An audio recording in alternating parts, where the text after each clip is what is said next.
In the summer of 1863, as the Battle of Gettysburg raged 300 miles north, something far more sinister was unfolding in the rolling hills of Middle Tennessee. Federal investigators would later discover that 73 people had vanished without a trace from a single cotton plantation over the course of just 18 months.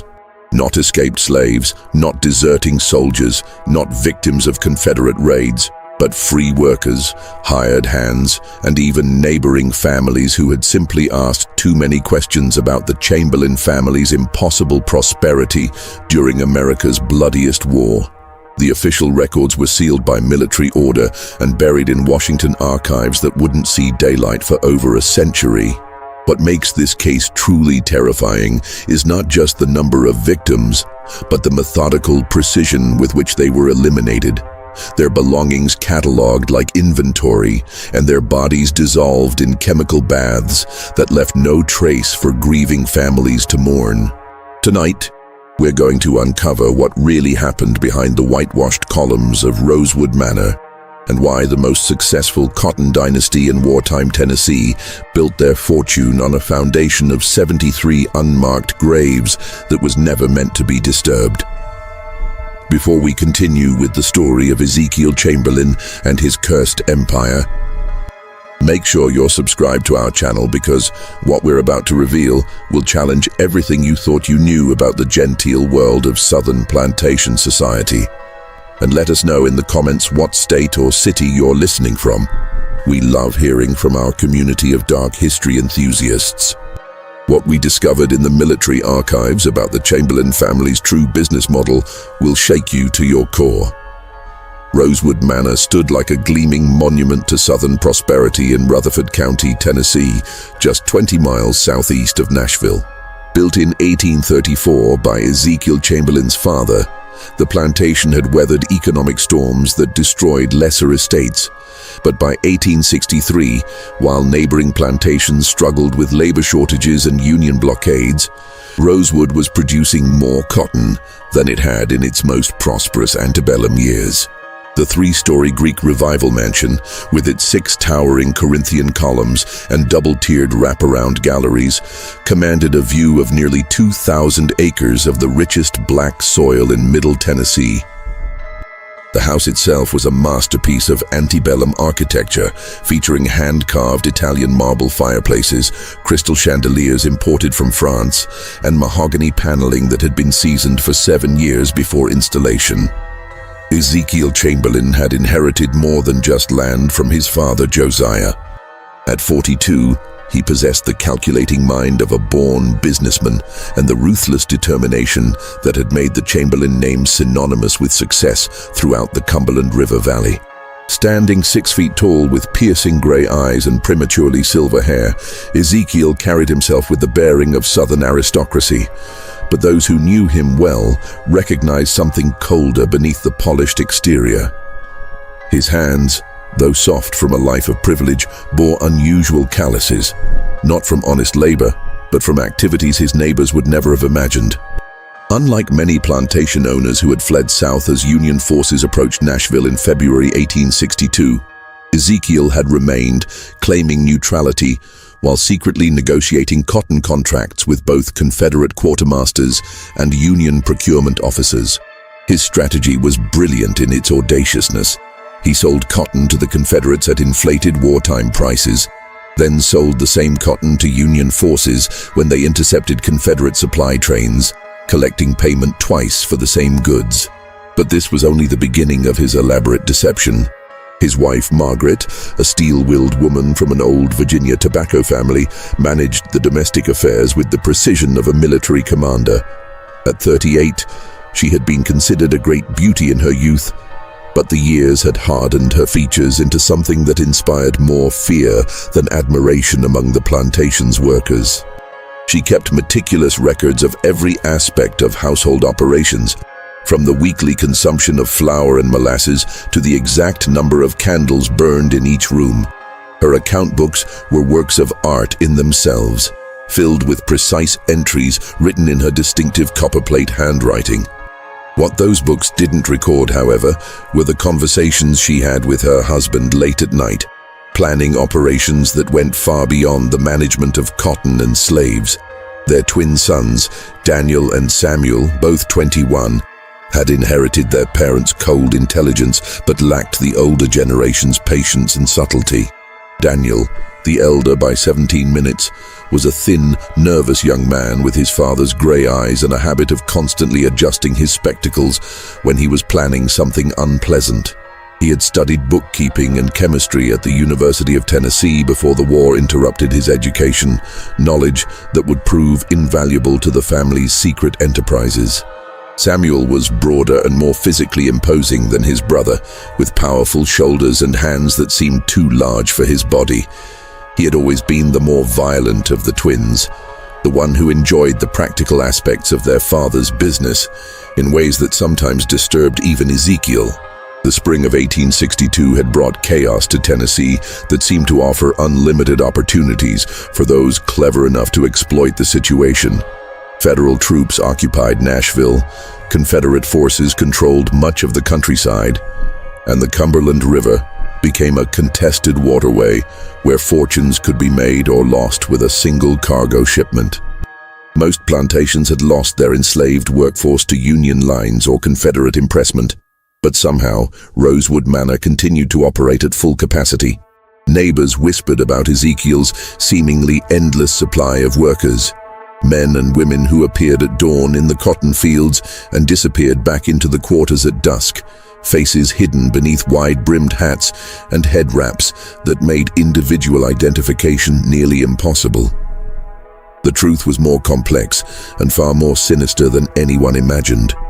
Following President Lincoln's preliminary Emancipation Proclamation in September 1862, Ezekiel had made a calculated decision that would seal his family's fate and the fate of dozens of innocent people seeking nothing more than honest work during desperate times. Rather than lose his enslaved workforce, he had begun offering wages to both freed slaves and white laborers desperate for employment in the war-torn economy. The offer was generous by wartime standards, $2 a day plus room and board, more than most factory workers earned in Nashville or Memphis. But there was a catch that wasn't mentioned until after the contracts were signed. Workers agreed to remain on the plantation for a minimum of 2 years, with their wages held in trust until the completion of their service. What seemed like a reasonable arrangement to ensure stable labor during wartime soon revealed itself to be something far more sinister than even the most suspicious observer could have imagined. The first sign that something was terribly wrong came in November 1862, when Martha Henley, a widow from nearby Murfreesboro, arrived at the courthouse in town asking about her brother Thomas. A former blacksmith who had lost his shop to Union requisitions, Thomas had taken employment at Rosewood Manor 6 weeks earlier, promising to send word as soon as he received his first month's wages.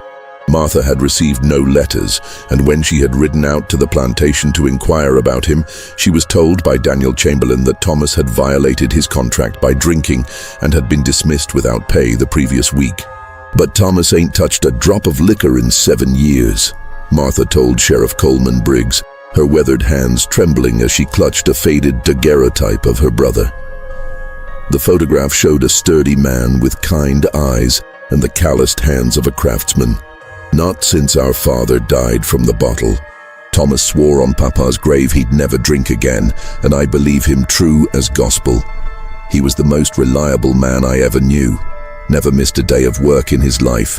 Never broke a promise to anyone." Sheriff Briggs, a thin man with prematurely grey hair who had known the Chamberlain family for 20 years, assured Martha that he would investigate. But something about her story bothered him. Thomas Henley had been well known in Murfreesboro as a skilled blacksmith and a man of his word. The idea that he would suddenly start drinking and abandon his responsibilities seemed completely out of character. Still, people sometimes changed during wartime, and the stress of losing his livelihood might have driven Thomas back to the bottle despite his best intentions. When Briggs rode out to Rosewood Manor that afternoon, he found Ezekiel Chamberlain waiting for him on the front steps of the mansion, dressed in his finest black suit and holding a leather-bound ledger. The plantation owner's timing seemed oddly convenient, almost as if he had been expecting this exact visit. "I anticipated your arrival, Sheriff," Ezekiel said, his voice carrying the cultured accent of Virginia aristocracy despite 3 decades in Tennessee. Regrettably, Thomas Henley proved to be unreliable. We discovered him stealing tools from the blacksmith shop and found a whiskey bottle hidden in his quarters. I have documentation of the incident, signed by 3 witnesses. The sheriff examined the papers. Everything appeared to be in order. The signatures belonged to Samuel Chamberlain, the plantation's head overseer Josiah Creek, and a field hand named Moses Washington, who claimed to have seen Thomas drinking behind the cotton gin on the night in question. The handwriting was consistent, the dates were correct, and the charges seemed detailed enough to be credible. But something bothered Sheriff Briggs about the encounter that he couldn't quite identify. Ezekiel's manner was too prepared, too rehearsed, as if he had been expecting this exact conversation and had spent considerable time planning his responses. His gray eyes never wavered from the sheriff's face, but there was something calculating in his gaze that suggested he was constantly evaluating how his words were being received. And there was something else, a smell that lingered around the plantation's outbuildings, something chemical and sharp that seemed out of place among the usual odors of a working farm. It reminded Briggs of the smell that hung around the town's tannery, but more intense and somehow more unpleasant. "I hope you understand, Sheriff, that I cannot allow theft and drunkenness to go unpunished," Ezekiel continued, closing the ledger with a decisive snap. "Discipline is essential to maintaining order, especially during these troubled times. Thomas Henley was given every opportunity to reform his behavior, but he chose to squander that chance." Briggs nodded and tucked the papers into his coat pocket. But as he rode away from Rosewood Manor, he couldn't shake the feeling that something was fundamentally wrong with Ezekiel's story.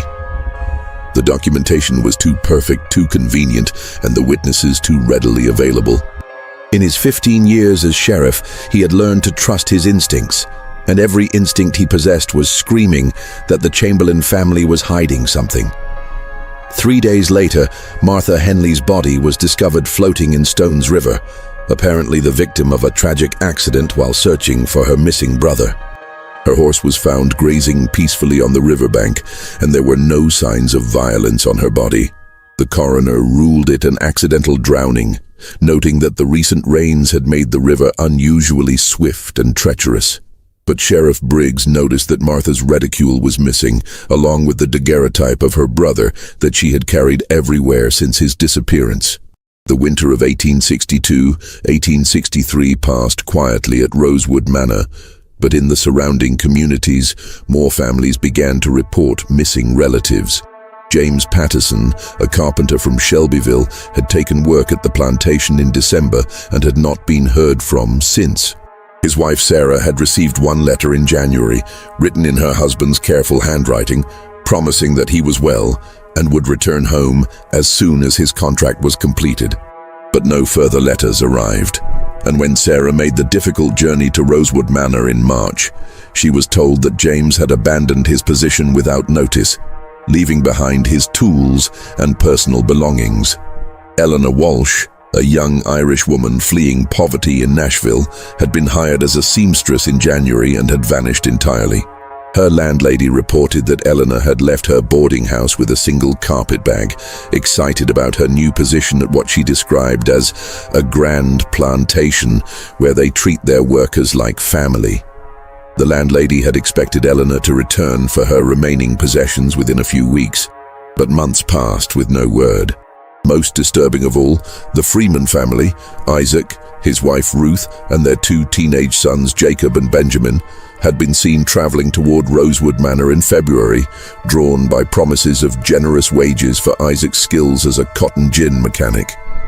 The entire family had been hired together, with Ruth taking a position as a cook and the boys working as general laborers.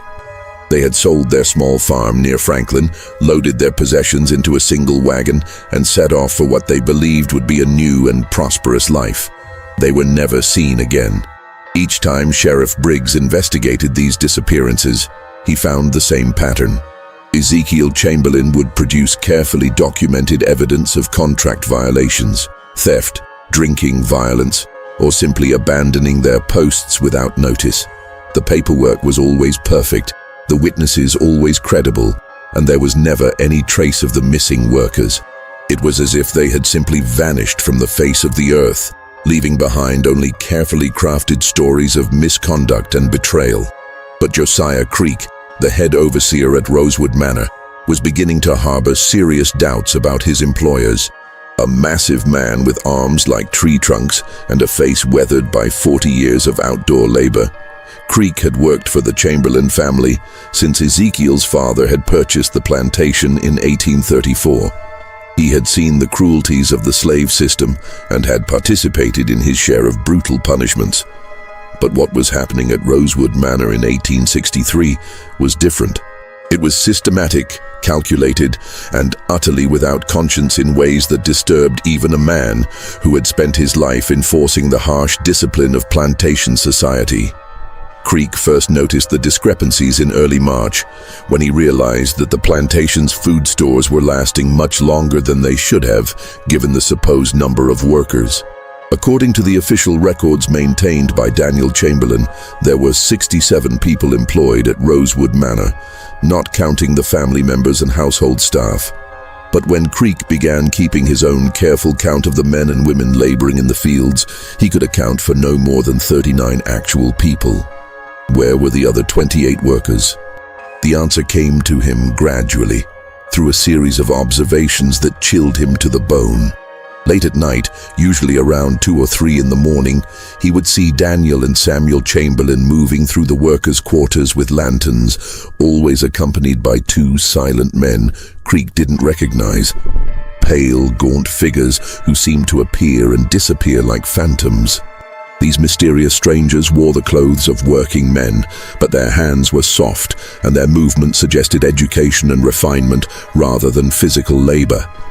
Most unsettling of all, they carried leather satchels that seemed to contain medical or surgical instruments. These midnight visits always coincided with workers failing to appear for the morning roll call. Creek would go to their quarters to investigate, only to find the cabins empty and carefully cleaned, with no sign that anyone had ever lived there. Personal belongings, tools, extra clothing, everything would be gone, as if the missing workers had never existed at all. On a humid night in April 1863, Creek's growing suspicions finally drove him to follow the Chamberlain brothers as they made their rounds through the workers' quarters. Keeping to the shadows between the wooden buildings, he watched as Daniel and Samuel entered the cabin of a field hand named Benjamin Carver, a free black man from Memphis who had been asking too many questions about missing co-workers.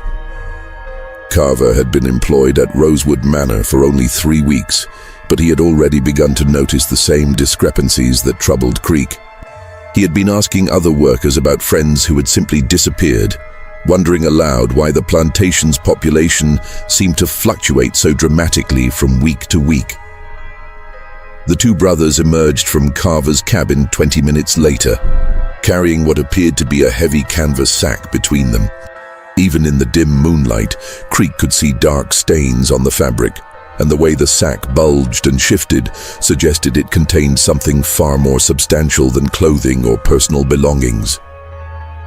Samuel was breathing heavily from the exertion, while Daniel kept glancing nervously over his shoulder as they made their way across the plantation grounds. Creek followed at a distance as they made their way toward the old family cemetery, located on a hill overlooking the plantation's cotton gin. The cemetery was enclosed by a wrought iron fence and contained the graves of 3 generations of Chamberlains, their headstones carved from expensive marble imported from Georgia. But instead of stopping at the formal burial ground, the brothers continued into the woods beyond, where Creek could see the flicker of torchlight among the trees. Hidden behind a massive oak tree, Creek watched in growing horror as Daniel and Samuel were joined by their father Ezekiel and the 2 pale strangers he had observed during previous midnight excursions. Working with practiced efficiency, the group lowered the canvas sack into what was obviously a pre-dug grave. But this was no ordinary burial. As Creek watched, one of the pale men produced a large glass bottle filled with a clear liquid and began pouring it over the contents of the grave. The chemical smell that had bothered Sheriff Briggs during his investigation filled the air, the sharp, acrid odor of quicklime. Ezekiel Chamberlain stood at the edge of the grave and spoke in a voice so low that Creek could barely make out the words. 73 souls to build an empire, each one a brick in the foundation of our dynasty. What we do here tonight ensures that our family will prosper long after this war has been forgotten. When the grave was filled and carefully camouflaged with fallen leaves and transplanted forest undergrowth, the group separated. Ezekiel returned toward the main house while his sons and the two strangers headed in the direction of a large barn that Creek had assumed was used for equipment storage. His curiosity now overcome by a terrible certainty about what he had witnessed, Creek crept toward the barn and peered through a gap in the wooden siding. What he saw inside would haunt him for the rest of his life and convince him that he was working for monsters who had abandoned every pretense of human decency. The barn had been converted into something that resembled a macabre factory designed for the systematic processing of human remains. Along one wall stood a series of large wooden vats, filled with the same quicklime solution Creek had seen poured into the grave. The chemical was used to accelerate decomposition, breaking down organic matter and leaving no trace of the victims except for the valuables that could be recovered and resold. The vats were equipped with wooden paddles for stirring and metal grates for straining out items that wouldn't dissolve. Personal belongings, jewelry, tools, and even clothing were sorted into neat piles on long wooden tables. Creek could see familiar items among the carefully organized goods. Thomas Henley's distinctive leather tool belt, Eleanor Walsh's silver locket, and what appeared to be the Freeman family's wedding rings lined up in a small wooden box. In one corner, a small furnace glowed red hot, used to melt down gold and silver items into unmarked ingots that could be sold without raising suspicions about their origin. But the most chilling discovery was a series of ledger books that lay open on a desk near the barn's entrance.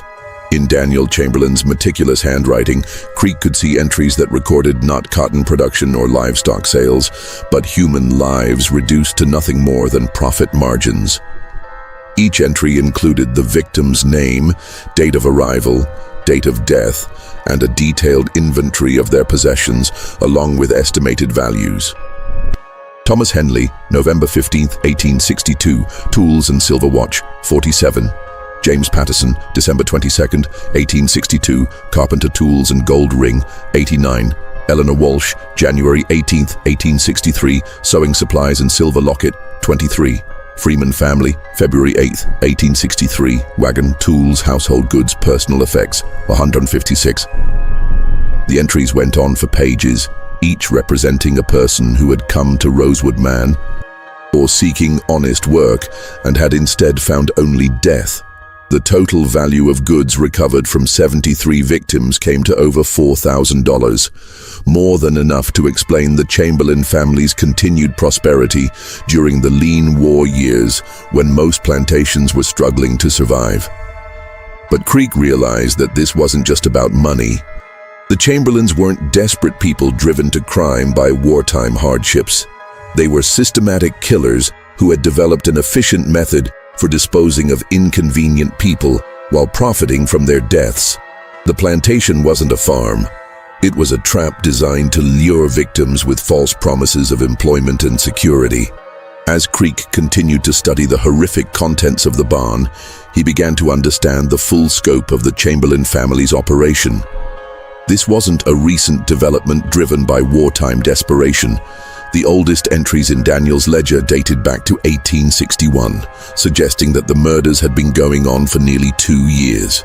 The family had perfected their system through trial and error, learning from early mistakes to create an almost foolproof method for eliminating witnesses and disposing of evidence. The two pale strangers were identified in the ledger as Dr. Cornelius Polk and his brother Edgar, former Confederate medical officers who had deserted their unit after the Battle of Shiloh. Cornelius had been a practicing physician in Kentucky before the war, while Edgar had studied chemistry at Transylvania University. Their medical knowledge and understanding of chemical processes made them invaluable partners in the Chamberlain's gruesome enterprise. They were responsible for the actual killings, administering carefully measured doses of chloroform or morphine that left no obvious signs of violence on the victims' bodies. Creek discovered that the Chamberlain's recruitment methods were far more sophisticated than he had imagined. They placed advertisements in newspapers throughout Tennessee and Kentucky, offering generous wages and ideal working conditions. They specifically targeted people who were isolated or desperate: widows, recent immigrants, freed slaves with no family connections, and skilled workers who had lost their livelihoods to the war. The victims were chosen not just for their possessions, but for their vulnerability. People who wouldn't be missed, at least not immediately. The family had also established relationships with unscrupulous boarding house operators and labor contractors who would recommend Rosewood Manor to potential victims in exchange for a small commission. These accomplices helped identify people with valuable skills or possessions, providing the Chamberlains with detailed information about potential targets before they even arrived at the plantation. As Creek absorbed the magnitude of what he had discovered, he realized that he was looking at evidence of the most systematic and coldly calculated mass murder operation in American history. The Chamberlains weren't just killing for money. They were running what amounted to a human slaughterhouse, luring desperate workers to their plantation with false promises and then disposing of them once their belongings had been inventoried and catalogued. But as he backed away from the barn, Creek's boot caught on a loose board, sending a sharp crack echoing through the night air. Inside the barn, the voices fell silent. Creek heard footsteps approaching the door and realized with growing terror that he had been discovered. "Who's out there?" Daniel Chamberlain's voice cut through the darkness like a blade. "Samuel, check the perimeter. Take the dogs and make sure whoever it is doesn't get away." Creek ran, crashing through the underbrush as the sound of barking hounds filled the night air behind him. He could hear Samuel Chamberlain shouting orders to the dogs, urging them to follow the scent of the intruder who had discovered their family's terrible secret. Creek's only advantage was his intimate knowledge of the plantation's layout, gained through nearly 30 years of working the land.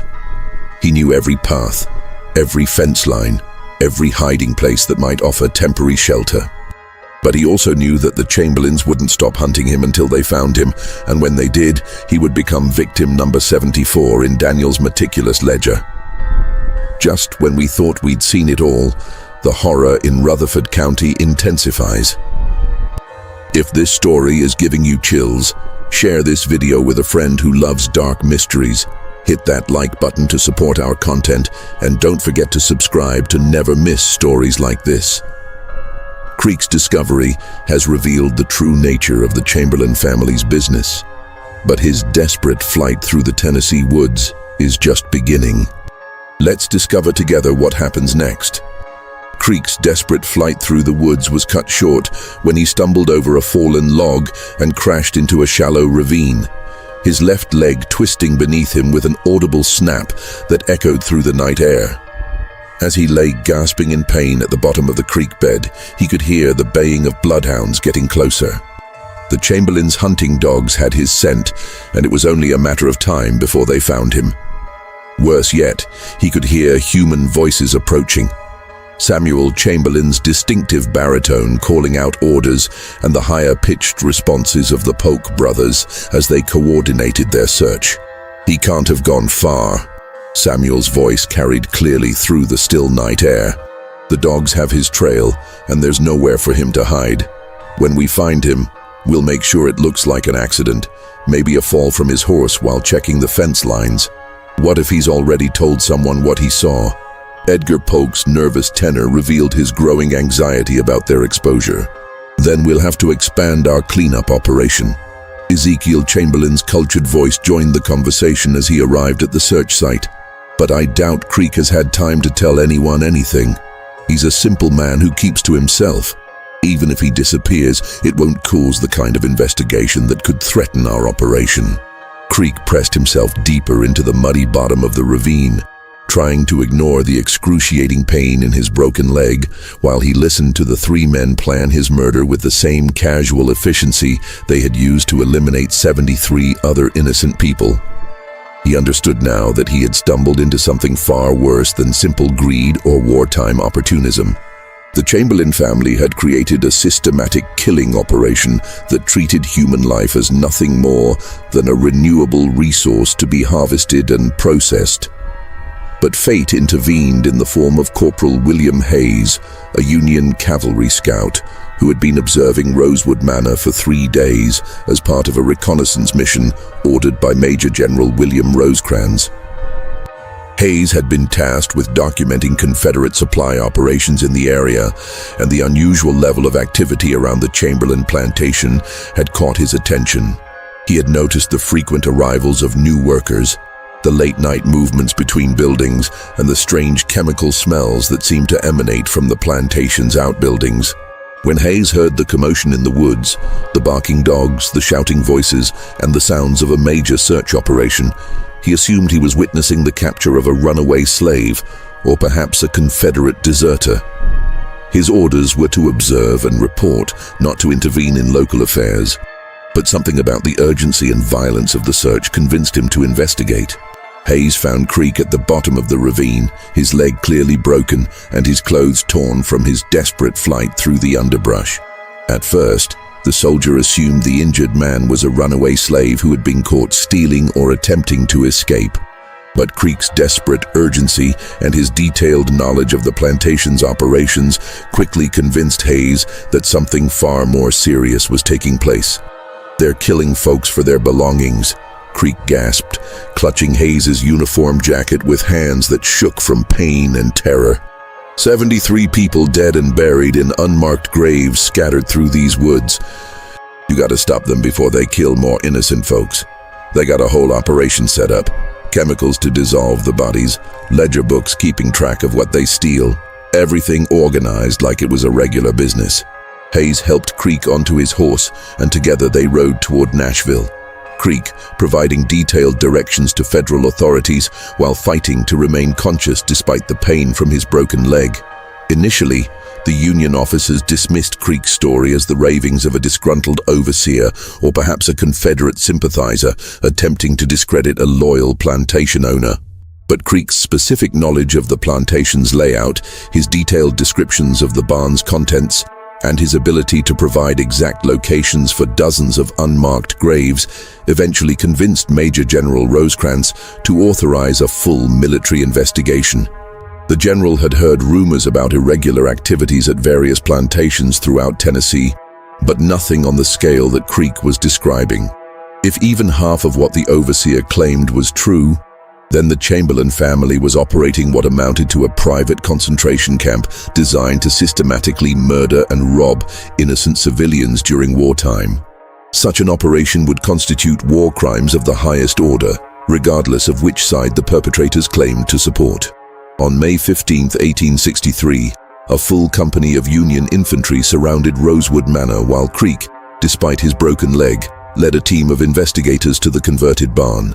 What they found exceeded even Creek's horrific descriptions and shocked military investigators who thought they had seen every possible atrocity that human beings could inflict upon one another. The barn contained evidence of an operation so systematic and coldly efficient that it redefined the investigators' understanding of organized murder. In addition to the quicklime vats and sorted belongings that Creek had described, they discovered detailed maps showing the locations of 73 graves scattered throughout the wooded areas surrounding the plantation. Each grave was marked with a simple wooden stake bearing a number that corresponded to entries in Daniel Chamberlain's ledger books. The ledgers themselves contained not just inventories of stolen goods, but detailed notes about the victims, their skills, their family situations, and even their physical characteristics. The investigators found evidence that the Chamberlains had been experimenting with different methods of killing their victims, apparently seeking the most efficient approach that would leave the fewest traces.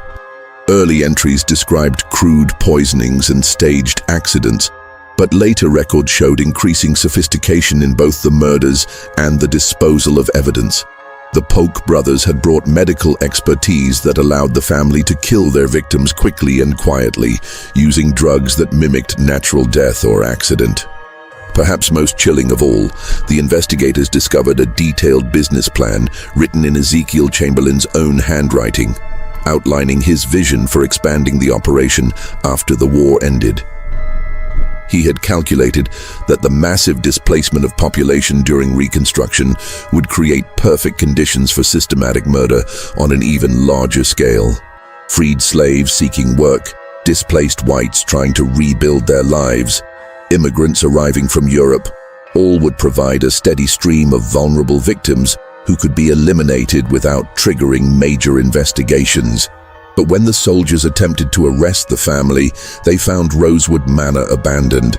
The Chamberlains had fled during the night, apparently warned by accomplices in town who had observed the military preparations. They had taken with them only what they could carry on horseback, abandoning a fortune in cotton, livestock, and machinery. More importantly, they had left behind evidence of their crimes that would shock even hardened military investigators accustomed to the brutalities of civil war. The two pale strangers who had assisted the Chamberlains were identified as Dr. Cornelius Polk and his brother Edgar, former Confederate medical officers who had deserted their unit after the Battle of Shiloh in April 1862.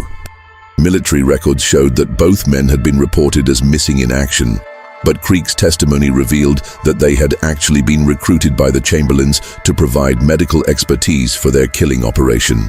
Their bodies were discovered 3 days after the raid, floating in the Chamberlain River with their throats cut, apparently silenced by their former employers to eliminate potential witnesses who could testify about the family's crimes. The excavation of the 73 graves took nearly 3 weeks and required engineers borrowed from the Nashville and Chattanooga Railroad. The quicklime had done its work well. In most cases, only fragments of bone and clothing remained to testify to the victim's existence. But those fragments were enough to confirm Creek's testimony and provide some measure of closure to the families who had spent months wondering about their missing relatives. The investigation revealed that the Chamberlain operation had been far more extensive than anyone had imagined. They had accomplices in Nashville, Memphis, Louisville, and even as far away as St. Louis, boarding house operators, labor contractors, and newspaper publishers who helped identify and recruit potential victims. The network had been operating for nearly 2 years and had generated profits that allowed the family to live in luxury, while most of their neighbors struggled with wartime shortages. Federal authorities launched a massive manhunt for the Chamberlain family, offering substantial rewards for information leading to their capture.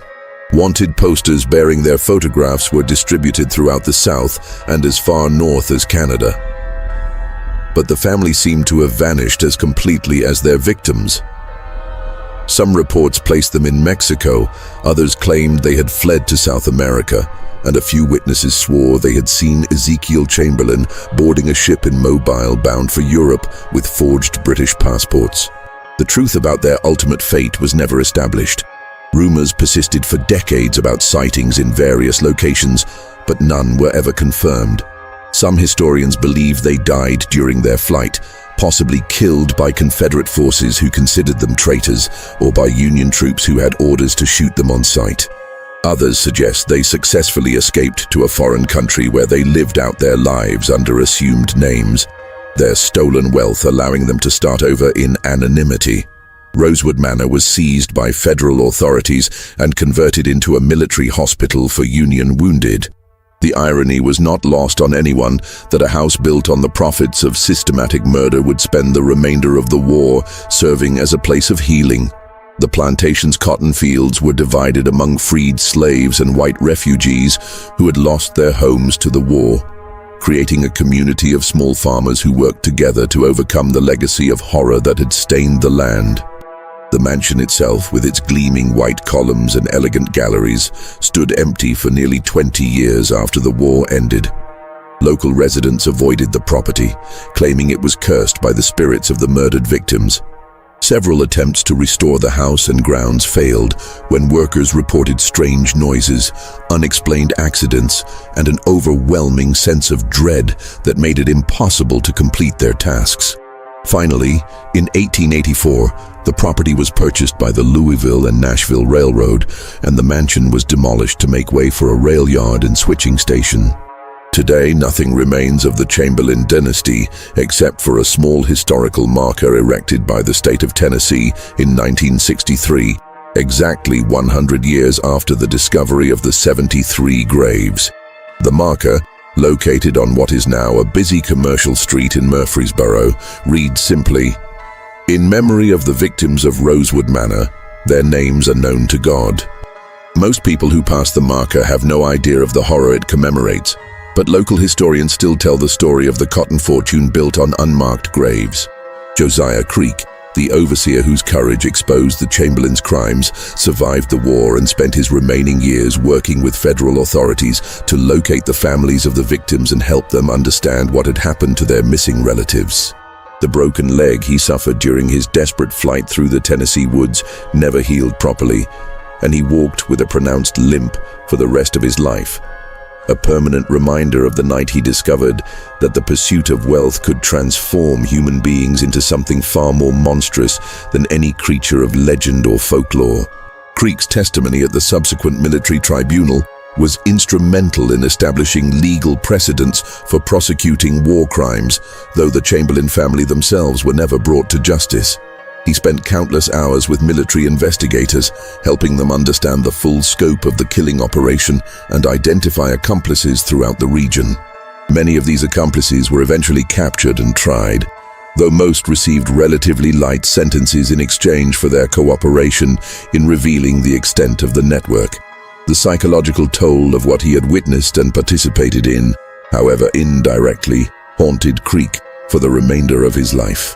He never married, never had children, and rarely spoke about his experiences except when required to testify in legal proceedings. Neighbors described him as a man who seemed to carry an invisible burden, someone who had seen too much of human evil to ever fully trust in human goodness again.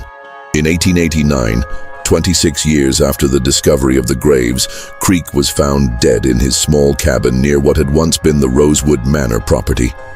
He had left behind a final written testament, sealed and addressed to the Tennessee State Historical Society, with instructions that it not be opened until after his death. The document, written in Creek's careful handwriting, provided additional details about the Chamberlain operation that he had never revealed during his official testimony.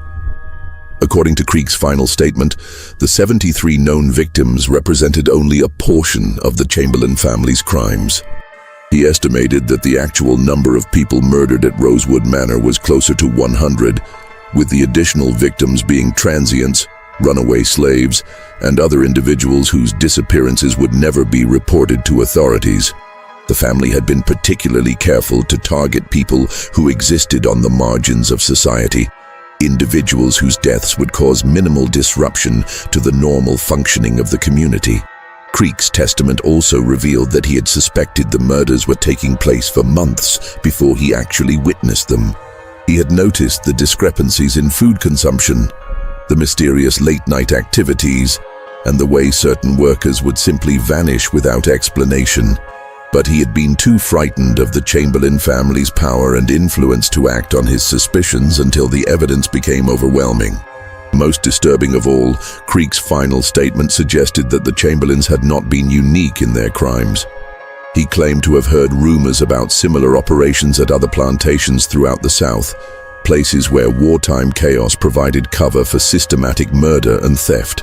These rumors were never fully investigated, but they raised the chilling possibility that the Rosewood Manor murders were part of a much larger pattern of exploitation and violence that historians have only begun to understand. The Chamberlain case stands as one of the most shocking examples of systematic murder in American history, a reminder that the greatest horrors are often perpetrated not by madmen or fanatics, but by calculating individuals who reduce human life to nothing more than entries in a ledger book. In the chaos of civil war, with communities scattered and authorities overwhelmed, The Chamberlains created their own private kingdom of terror, where desperate people seeking honest work found only death. What makes their crimes particularly heinous was not just the scale of the killing, but the coldly businesslike approach they took to murder. These were not crimes of passion or acts of wartime desperation, but calculated business decisions made by people who viewed other human beings as nothing more than sources of profit. The meticulous record-keeping, the systematic disposal of evidence, and the careful selection of vulnerable victims all point to a level of premeditation that defies comprehension. The psychological profiles that modern criminologists have constructed of the Chamberlain family members suggest that they were classic examples of organized serial killers who operated as a group. Ezekiel appears to have been the mastermind, a charismatic leader who convinced his family that their crimes were justified by their need to maintain their social position and economic prosperity. Margaret served as the operational manager, handling the logistics of the killing operation with the same efficiency she brought to managing household affairs. The twin sons, Daniel and Samuel, represented different aspects of the criminal personality. Daniel, the meticulous record-keeper who reduced murder to bookkeeping, and Samuel, the enforcer who enjoyed the physical aspects of their crimes. The involvement of the Polk brothers adds another layer of horror to the story, demonstrating how professional medical knowledge could be perverted in service of systematic murder. Their desertion from Confederate medical service and subsequent partnership with the Chamberlains shows how the chaos of wartime could provide opportunities for individuals to reinvent themselves in the most sinister ways possible. Perhaps most disturbing of all is the realization that the Chamberlain operation might have continued indefinitely if not for Josiah Creek's accidental discovery of their crimes. The family had created such an efficient system for eliminating witnesses and disposing of evidence that they might have murdered hundreds more victims before finally being exposed.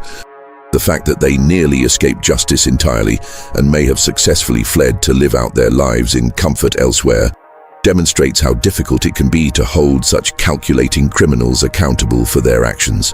The legacy of the Rosewood Manor murders extends far beyond the immediate tragedy of the 73 known victims.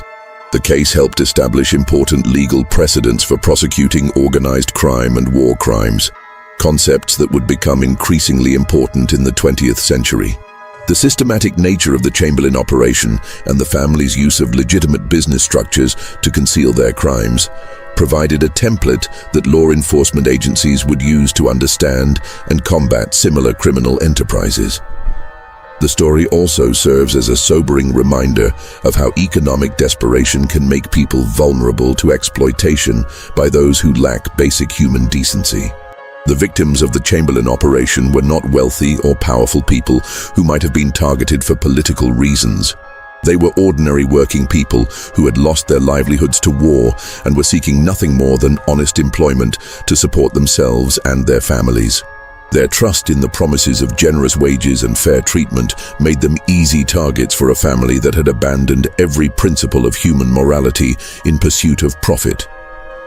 In the years following the Civil War, as the country struggled to rebuild and come to terms with the massive human cost of the conflict, the Rosewood Manor murders served as a stark reminder that some of the war's worst atrocities had been committed not by soldiers on battlefields, but by civilians who used the chaos of war to conceal their own private crimes against humanity.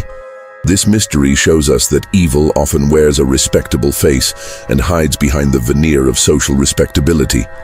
The Chamberlains were not wild-eyed killers or deranged psychopaths. They were methodical businessmen who simply viewed murder as another form of commerce. Their crimes remind us that vigilance against such calculated evil is the price of civilization itself, and that we must never become so comfortable with prosperity and social stability that we forget to watch for those who would exploit the vulnerable for their own gain. What do you think of this story? Do you believe the Chamberlain family's ultimate fate was justice, or should they have faced trial for their crimes? Do you think there were other operations like this during the Civil War that were never discovered? Leave your comment below and share your thoughts about this dark chapter in Tennessee history. If you enjoyed this tale and want more horror stories like this, subscribe, hit the notification bell, and share with someone who loves mysteries. Until next time, remember that the most terrifying monsters are often the ones who look just like ordinary people. See you in the next video.